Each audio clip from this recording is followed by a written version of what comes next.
இயேசு கிறிஸ்துவின் மகிமை அடையும்படி தான் நம்ம ரட்சிக்கப்பட்டுக்கிறோம். நம்முடைய ரட்சிப்பின் நோக்கம் அதுதான், நம்முடைய ரட்சிப்பின் டெஸ்டினி அதுதான், முடிவு அதுதான் என்று வேதம் சொல்லுகிறது. இன்னைக்கு ரட்சிப்புக்கு பல நோக்கங்களை இன்றைக்கு இருக்கிற போதகர்கள் கொடுக்குறாங்க பாருங்க. சிலர் என்ன சொல்றாங்கன்னா, நம்ம பணக்காரன் ஆகணுங்க, அதுதான் நம்முடைய ரட்சிப்பின் நோக்கம். ஏழையா இருக்கிற நம்ம ரட்சிக்கப்பட்டவனும் பணக்காரன் ஆகணும், இல்லை புகழ் பெறணும், இல்லை இப்படியெல்லாம் ஆகணும், இதுதான் ரட்சிப்பின் நோக்கம் அப்படின்னு பேசி விட்டுறாங்க. அருமையானவர்களே, இங்க வேதம் தெளிவாய் சொல்லுகிறது, நம்முடைய ரட்சிப்பின் நோக்கம் என்ன? மகிமை அடைய வேண்டும், இயேசு கிறிஸ்துவின் மகிமை அடைய வேண்டும்.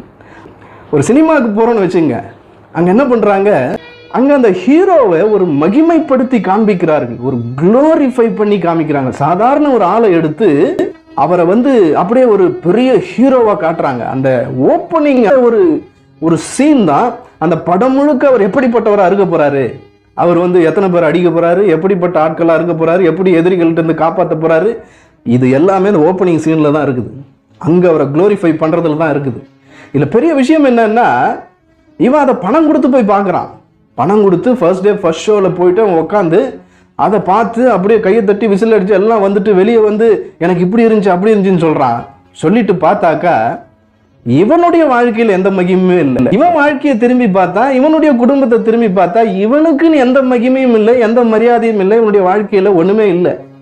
இவன் அந்த ஹீரோவை ரொம்ப மகிமைப்படுத்தப்பட்டவரா பார்த்த உடனே அந்த குளோரியை பார்த்துட்டு அதுக்கு பணம் வேற செலவு பண்ணி, நேரத்தை வேற செலவு பண்ணி வீணடிச்சு பார்த்துட்டு அந்த உற்சாகத்துல பேசிக்கிட்டு இருக்கிறான். இது ஒரு ரியல் ஹீரோவோட மகிமை. ஆனா ரியல் ஹீரோவோட மகிமை ஒண்ணு இருக்குது. Praise the Lord. அதுதான் சொல்ல வரேன். ரியல் ஹீரோ ஒருத்தர் இருக்கிறார், அவர் தான் நம்முடைய ஆண்டவராகிய இயேசு கிறிஸ்து. அவர் என்ன சொல்றாரு, ஏன் மகிமையை நீ பாரு, அதை நான் காட்டுறேன், பார்த்துட்டு போன்னு சொல்லல. இந்த ரியல் ஹீரோங்கள மாதிரி என்னுடைய மகிமையை நீ பார்க்கிறவனாக மாத்திரம் இல்லப்பா, இந்த மகிமையிலே பங்கெடுக்கிறவனாக நீ இருக்க வேண்டும். என்னுடைய மகிமையை நீ அடையும் பொருட்டாக உன்னை நான் அழைக்கிறேன் வான்ற. இவர் தான் ரியல் ஹீரோ.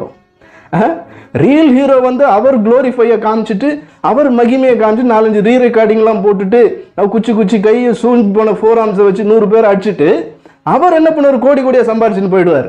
இவனுக்கு எந்த மகிமையும் கிடையாது, இவனுடைய வாழ்க்கை எந்த விதத்திலையும் மாற போறது கிடையாது.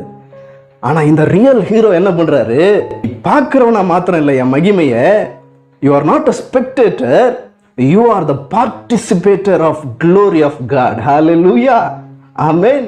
நீ பார்வையாளன் இல்லப்பா, என்னுடைய மகிமைக்கு நீ பங்காளன். ஆமென் அப்படிங்கிறார்.